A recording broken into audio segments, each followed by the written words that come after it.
This is a special edition of Modern Business Podcast here on the franchisors.com summer tour. We're on day number 26. The time has flown by. 26 is a lot of days on the road.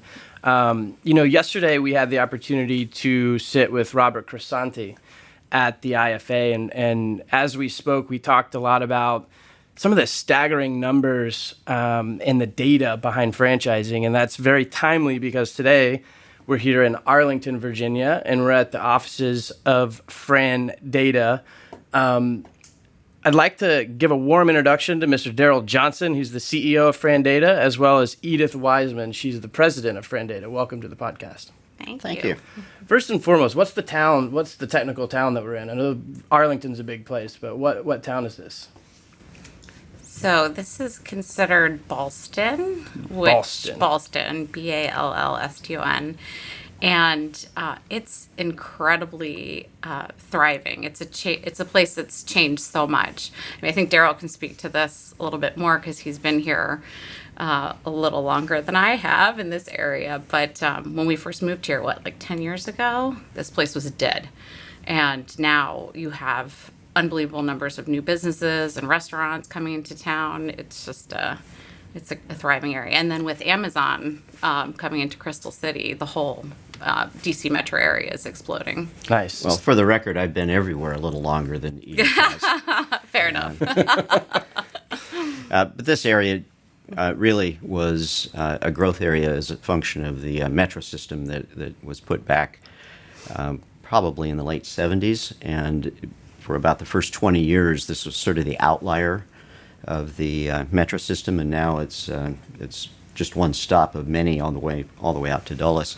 And what's happened over time is the communities that did exist were more or less taken down, and a lot more mixed use came in around this. So you guys were the visionaries. Other than the metro systems, you were out here 10 years ago. That's nice. It's a booming area. If we bought a house here, a Rambler, 15 years ago, it would have been worth $200,000. Now you can sell it for $1 million, $1.5 million. So that's how much this place has changed. Darrell's smiling like he bought some houses. That's another way of saying we've lived through a lot of construction. Yes, what it really comes down to. Yeah, well, listen, there's some folks in the audience. Most of them will know you guys. Maybe there are some folks in the audience, as it's expanded, that have not had the pleasure of meeting you in person, probably have seen you speak on a panel at different conferences, but would love to start with having you give a quick background on yourself and how you got into franchising and all the rest. Sure. I guess I'll go first. I guess I should lead that. We'll start with Darrell. Sure. Well, I came into franchising in another century. Back in the 1990s, I was in the banking industry, and I had started several small business lending groups, and we started to have a focus on franchising and started to use FRANdata's document and data services at the time, and we got pretty familiar both with the company and the owner of the company.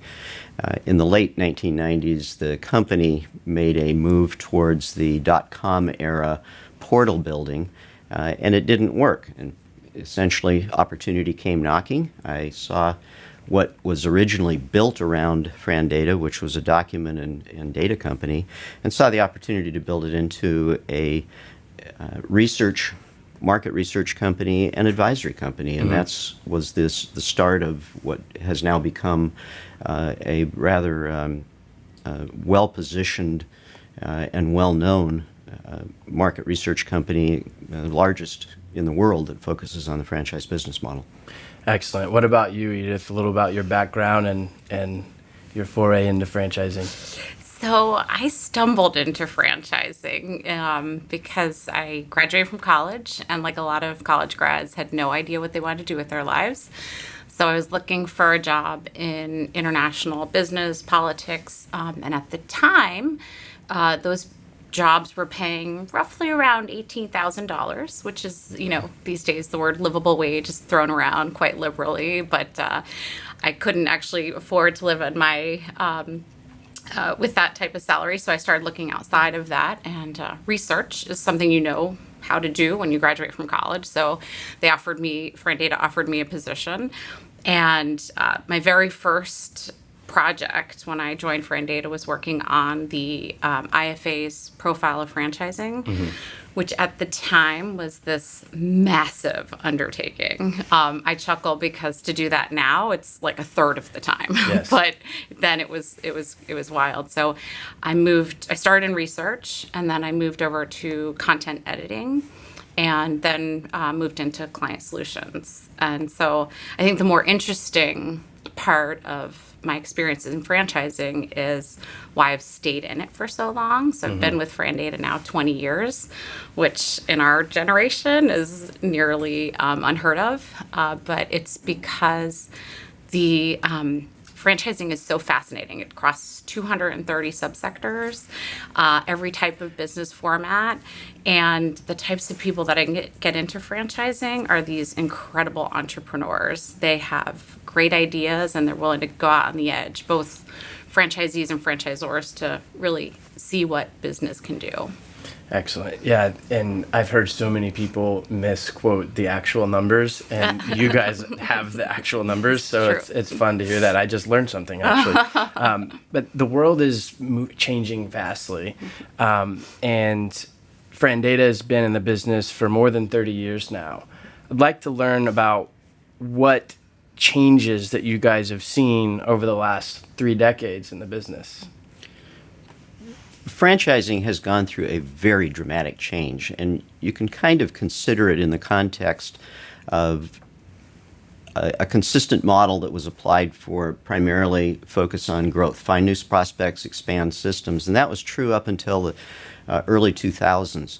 You can more or less associate it with the financial crisis that took place in 2007, but it wasn't really driven by it. The fundamental things that were already changing the nature of franchising and as it is today were really around capital flows, around information, and around technology. And if you mixed those three, what happened is everything started to accelerate more, and everything became more visible. The outcome of all of that, and since that period where those three things converged, has been a dramatic increase in the number of franchise brands. So from a competitive standpoint, there are a lot more competitors inside and outside of franchising that have really gone after segments.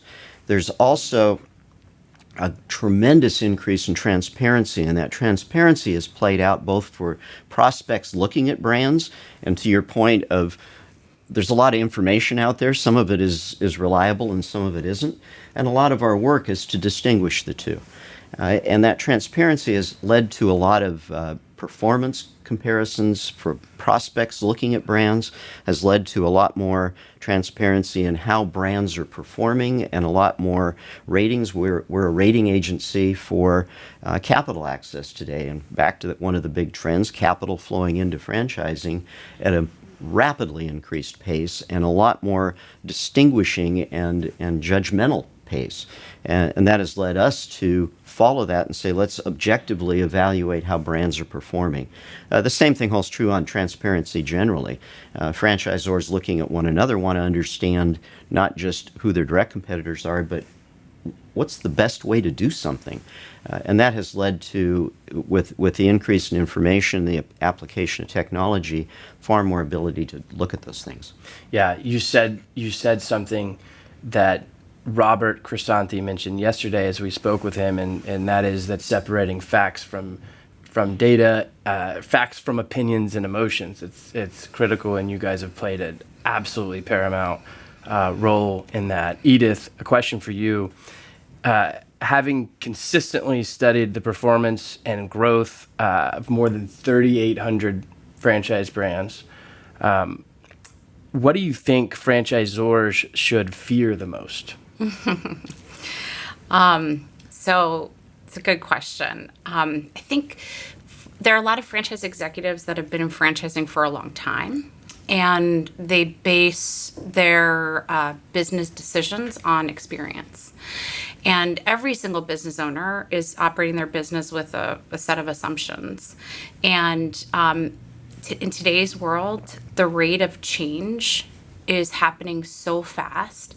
There are some industries where a competitor didn't exist. Yep. And then all of a sudden, it is now on your radar. And so it's no longer really, it's a business challenge if franchisors don't validate their business assumptions and pay attention to those competitors that they don't think are really competitors. Yeah. Because the world just is specifically in franchising is changing so rapidly. What would you say, and this is a question for both of you, what would you say some of the most interesting questions that franchisors want you to answer? Because I can imagine they're on all different sides of the business. There's a plethora, whether it's consumer or whether it's competitors and all the rest. But Darrell, I'll start with you first. What interesting questions franchisors are asking? That's a good question. I would characterize the questions that they ask in two groupings. One is around how franchisors can do things better. And the second is, what should we do next? With regard to the first one, the types of questions that evolve, and I'll give you an example. A franchisor acquires another franchisor. Now they have two brands. One of them has a call center. The other one is looking at whether to build a call center. So the question that was posed to us is, what's the best way to put a call center together when we've got two sets of brands and we're trying to deal both with recruitment and with customers? How do we do that? So the question that arises there is one that fundamentally is, how do we do things better? And we get those kinds of inquiries regularly from franchisors that are knowing they're all executing the same business model, but aspects of it have changed. Who's doing, how do we do this better than we're currently doing it? In the second category, it's really around, what do we do next? In the U.S., a lot of brands have considered that they've grown to a certain point. Maybe they have hit their capacity in the U.S. They have two options. Do we change a model and build a second offering, or do we go international? And those are strategic questions that we, as a market research company, are well positioned to answer as it relates to the business model. Edith, anything you'd like to add to that? So I first want to say there is no uninteresting question, but no, there two examples come to mind. So we had a franchisor who's a rather large franchisor who acquired a small brand that was not franchising. And what was interesting about their question is that they wanted to know, before they started franchising this brand, they wanted to know what the continuum of performance was against a key set of metrics. So they wanted to know, if we looked at franchising across the board in their particular industry and then also across all of franchising, what did poor performance look like, what did good performance, and what did best performance look like? And what I thought was really great about this particular question is that they had two objectives. The first one was to first be able to constantly measure, as they started franchising, where were they along that continuum. And then secondly, they want to be the best. So they said, we want to know and be able to announce to the whole world when we've achieved best. So I was like, that's incredible clarity of thought from day one of franchising. And they, of course, had an advantage because they were already a franchisor, so they knew how not to do it or what other things to build on. The second example is that in today's environment, franchise development is incredibly competitive, and every single qualified prospect or lead, franchise development lead, is gold. And it is really difficult for a franchise executive or for management to look and see these qualified prospects leaving the pipeline. So the question that was posed to us is, how do we objectively find out why these prospects are falling out of the pipeline, so that if you can imagine, if you know why, and you have one franchise sale that results because of maybe tweaking the way you present information, the sales process flow, what kind of incredible results. Like it pays to study that.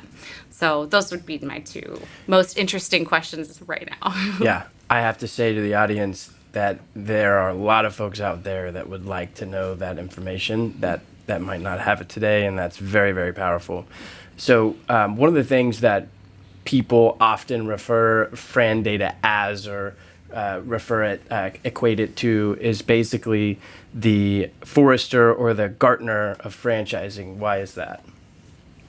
Well, it's flattering to be compared to those two companies because they are really good market research companies. Why people, I think, consider us in that same genre is we are the largest market research company in the world that focuses entirely on the franchise business model, and therein lies our distinct advantage over advisory firms, consulting firms generally. We have the largest base of information and the largest base of knowledge about how the franchise business model works and how every brand in franchising started, how they grew, and where they evolved. 2 follow-up questions. One, have you seen, and not naming any names, but have you seen other market research companies that may be in the top tier that have wrong data? And secondly, why is it important to work with a franchise-specific group to get your data? Ryan, you just plucked all of everything I ever thought. So we get calls all the time from large consulting firms because they don't specialize in franchising, right? They might have a consumer market focus or retail or what have you, manufacturing. But because they're a big name, companies go to them for expertise. And every single time we get off the phone with these companies, they're very smart people. We just knock our heads against the wall because we say they don't actually understand franchising in a way that is positioning them to ask the right questions, right? So part of what when we talk to franchisors or anybody who's engaged in franchising, we're almost like a little therapist because we know already kind of what problems they're going to encounter. So being able to interpret the data in the right way is one thing, but then also knowing how to approach the problem is something else. So, yes, to your question. Yeah, I mean, I can imagine that you're almost coaching, especially if it's on the emerging side, but really all sides, because you know what matters to them and you know what's important. Is there anything, Darrell, that you wanted to add to that of why it's important to work with a franchise-specific data source? Well, I think the key that most C-suite executives in franchising base their decisions on is their own experience. And their own experience, almost by definition, has biases built into it. Therefore, when they're looking at information, when they're looking at a question, they're often looking at it through a filter. Mm-hmm. And our goal and our role oftentimes is to remove that filter, to look at what's really happening and understand the implications of that. Yeah. Next question. How would you characterize, and I'll ask this for both of you, how would you characterize the work that you do for franchisors? Because we were just talking about almost like you're consulting with people, but how would you characterize that? So you're looking at me, so I guess I'll go. Yeah, we'll start with you. So broadly speaking, we're a market research firm, but we also do best practices, advisory, benchmarking, and recruitment advisory. So that can take many forms, but I'll give one example. So we were working every single year with a brand in early childhood education who would get a benchmark of where they perform against their competition. And for him, it gave him this direction to be able to get new ideas, things that he hadn't thought about, and also validate their plan for the next year.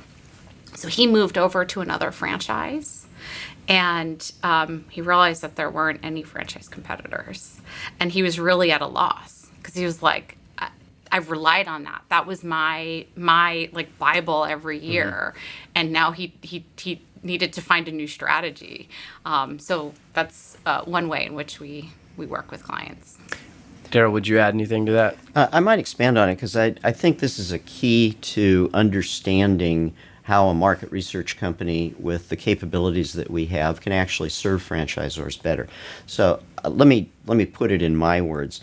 As Edith said, there are really 4 capabilities: market research, best practices, benchmarking, and recruitment advisory. But let me back up on those, and I think by example it may be a little more clear. With market research, it really typically comes down to two things. As a franchisor that's in a segment and that market share may not be moving very much, but there's a lot of more entrants coming into the market, and there are a lot of things happening outside that existing market. The question is, what's coming around the corner? What should we be preparing for over the next 2 or 3 years that we don't even see because we are seeing our business through our own filtering eyes? On the best practices side, the key to any of the best practices that we do, from my perspective, what's interesting about the franchise business model is that there are 3,800 versions of how to execute it, and they're all trying to do the same thing, execute the franchise business model. They all have the same functional responsibilities, and they all have the same desire to have outcomes. So we start in best practices typically when somebody says, we're trying to figure out how to do something better. We start with, let's find brands that have really good outcomes around this, and then let's back up and figure out how did they do it. One of the advantages that we have is that we can take any franchise brand today and say, I can tell you what they were doing 10 years ago. I can tell you how they were doing things 5 years ago. So you can retro pull the data? So we can back everything up and say, let's reconstruct how they got to where they are today on any topic. And that's one of the tremendous advantages of a market research company like ours in terms simply of best practices. If we look at benchmarking, oftentimes when we talk to a franchisor and they want to benchmark themselves, they start with their competitors. We start with, what are we trying to measure?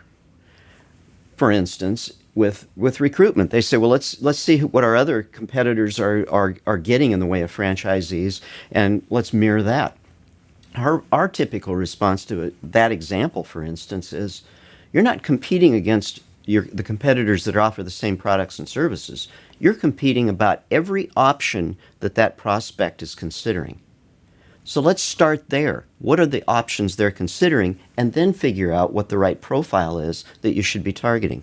Those are the types of things, whether it's recruitment, whether it's benchmarking, is to look at what the outcomes are and then back it up. And that's the distinct advantage that we have. And I hear over and over and over, recruitment is the biggest deal. And so if you don't know, if you start with the outcomes, I think that's very wise. Let's shift gears and talk about some of your client base and what that looks like. Who are some of the best clients, and what does that look like for you?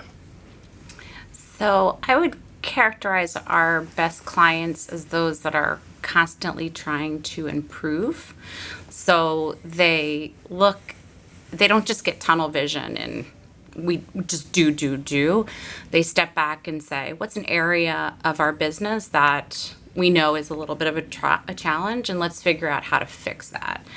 Our best clients, they consider us their secret sauce, meaning that we give them their competitive advantage, and they don't want people to know that they work with us. Basically, we're signing NDAs almost every single week. So that's how I would characterize our best clients. Anything that you want to add? I would describe our best clients not in terms of what they're trying to do, but in terms of how they view us. Our best clients view us as a research department in their operation. When they encounter a key assumption that they're making and saying, this is what we think we're going to base some decision on, they pick up the phone and call us and say, what do you think of this? What can you add to it? What do you know about this? When they are trying to make an important strategic decision or even tactical decision, when they're setting their goal for next year and how many new franchised units they should have and they should expect, they're doing that in the context of a world that's changing rapidly around them. They're also doing it in the context of every other franchise brand doing the same thing. So for their annual planning, they're making some key assumptions and critical decisions, and they're doing it in the absence of having additional input and objective perspective, unless they're one of our clients, in which case they pick up the phone and say, here are 2 or 3 things that we're trying to make sure that we have right. Can you help us validate it? That's how our best clients use us. I think that's powerful in a world where we have 3,800 franchisors, and I might be wrong on this statistic, but around 15,000 licenses awarded a year, whatever the number is. There's a lot of people going after a relatively small pool of local operators, so that's very powerful. The other thing that I'd like to ask, how do you think market research can change the trajectory of a brand, whether it's emerging and they leverage your tools from the beginning, or whether they're more mature or regional, whatever it is? How can it change the trajectory? And what is the effect that you've seen your research have on some of the brands that you've worked with? So one of the hardest jobs that franchisors have is to influence their franchisees, right? So as an employer, you can tell your employees what to do, right? Or they can choose to leave or what have you. But franchisors have to convince these small business owners to adopt an idea. Mm-hmm. And that there's often conflict and tension around that, because it might mean investing dollars or changing something that a franchisee thinks is being successful or for them. And so what's really powerful is bringing data and information to that conversation. And so on the positive side, what market research has done for franchisors is to bring franchisees and franchisors together on a decision. And sometimes that decision is the franchisor is absolutely right, and all of the data supports what they're trying to do with the franchise system, and franchisees can get on board. I've been a part of conversations with franchise advisory councils where the eyeballs of franchisees are opening up and they're like, wow, I did not know that. On the other side, it also can help franchisors say, oh, really great idea, but the data actually doesn't support it. On the negative side, so research doesn't always say good things. Yeah, or validate what you're looking for. Exactly. On the negative side, I would say this is more related to franchisors who are selling their business. When we've been hired by private equity firms, and the due diligence research that we've done on their behalf has led to either a reduced valuation or a PE firm deciding not to buy. So research has lots of different outcomes and can change the trajectory of a brand. But it's important to be able to be in front of that. I thought of multiple examples from just my dealings with franchise brands and working with advisory councils, and being able to bring a different level of data. And that's just so powerful. Is there anything that you would like to add to that on the trajectory and how you've seen it affect some clients that you work with? Just a brand reputation comment. FRANdata has built its entire business around objectivity. And where objectivity comes into play in this particular discussion, as it relates to franchisees, is our reputation of saying we're not telling you what we think the world is doing, we're telling you what the world is. And that difference is what allows a franchisor, if they're dealing with change with the franchisee system that they're trying to move to a different point, brings objective perspective that is a validation of what is really happening from the outside, not from somebody trying to influence behavior inside. Mm-hmm. And the same thing holds true overall, and we've built that reputation, and we stick our chin out on that reputation. The Forbes best and worst list. It's not just identifying the best under a set of criteria, but also those that are really not getting it right. And that type of reputation plays well to this type of topic of how do you change the trajectory of a franchise system? Well, you get correct perspective. You reduce the biases of what you think is happening and understand what really is happening. And that helps influence behavior. add one more thing to that. So earlier you asked Darrell what's changed over the past decades. And the one thing that came to my mind was international franchising. Before it was always characterized as the wild, wild west. And so franchisors would sell these huge master development agreements and they would never get fulfilled. And slowly over time, franchisors have recognized like the cost of that. So like up front, you get this great big check and that's amazing. But then when they have to pull out of a market or they realize that their brand has been damaged in that market because they had absolutely no communication with the franchisee in a certain country. So the trajectory, market research has been changing the trajectory of brands internationally because they recognize if we do a little study ahead of time in a specific country, then we know, are we actually going to be successful there? So let's not go into a market that is literally not aligned with what our brand needs to be successful.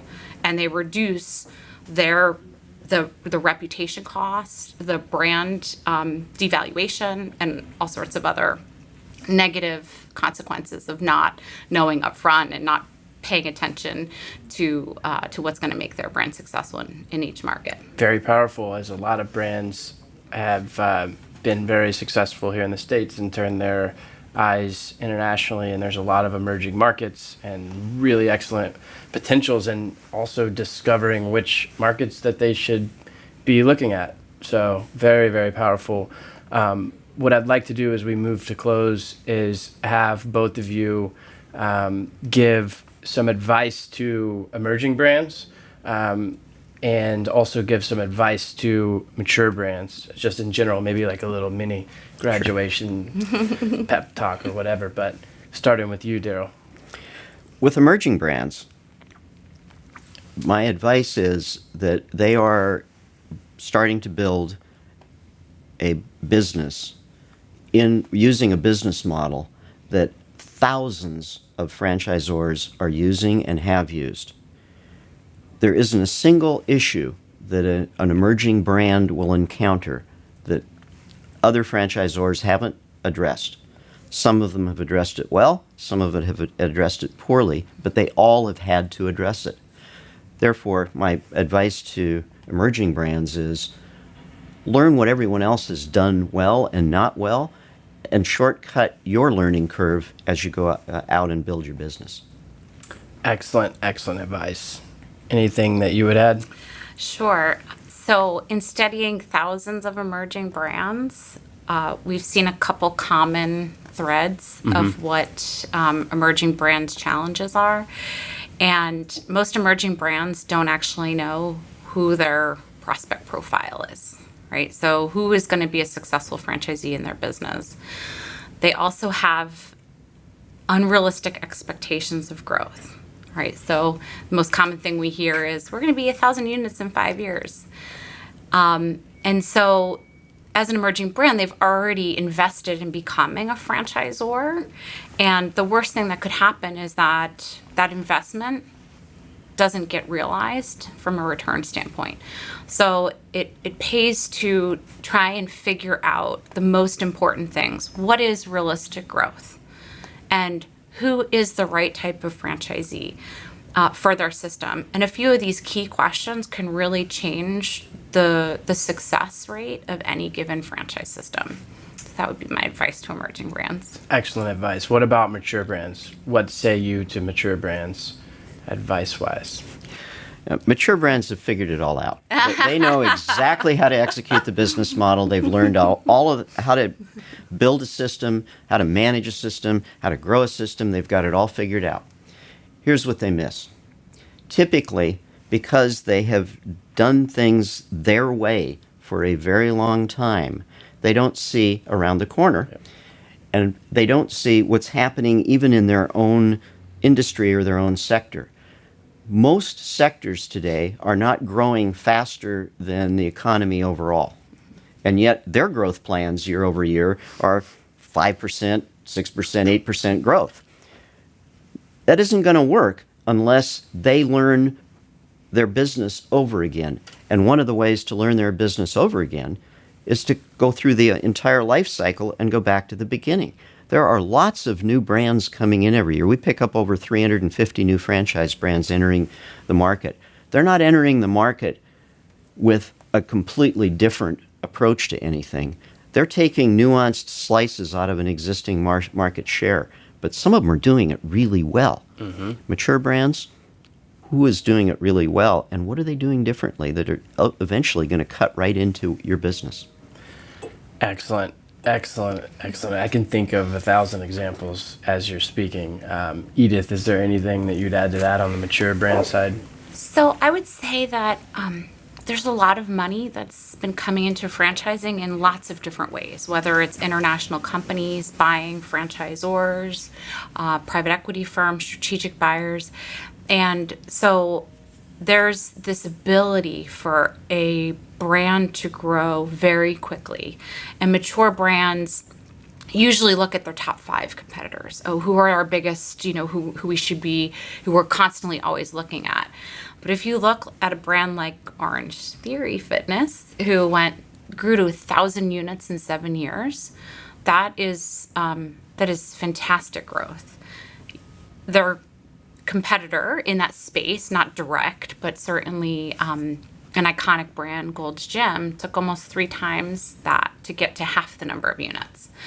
So we're living in a different environment. So I think it's really important for mature brands to look at the entire space as competitors and to be nimble and act like an emerging brand in the way they approach the market.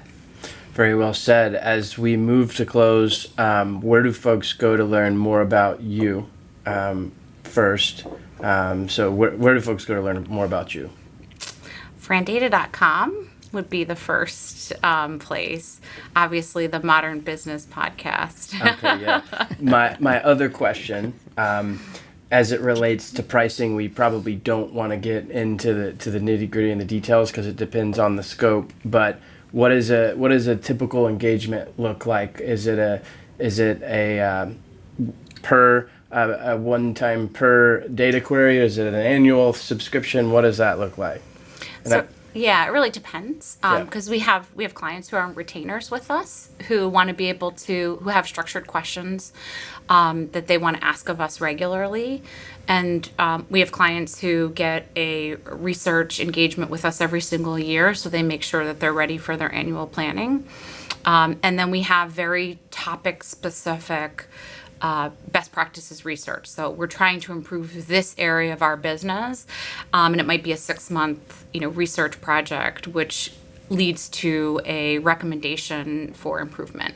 So, so those would be the 3 ways that franchisors work with us. Excellent. Well, Darrell Johnson, Edith Wiseman, I really appreciate your time today. Thank you for coming on the show. Thank you. Thank you very much.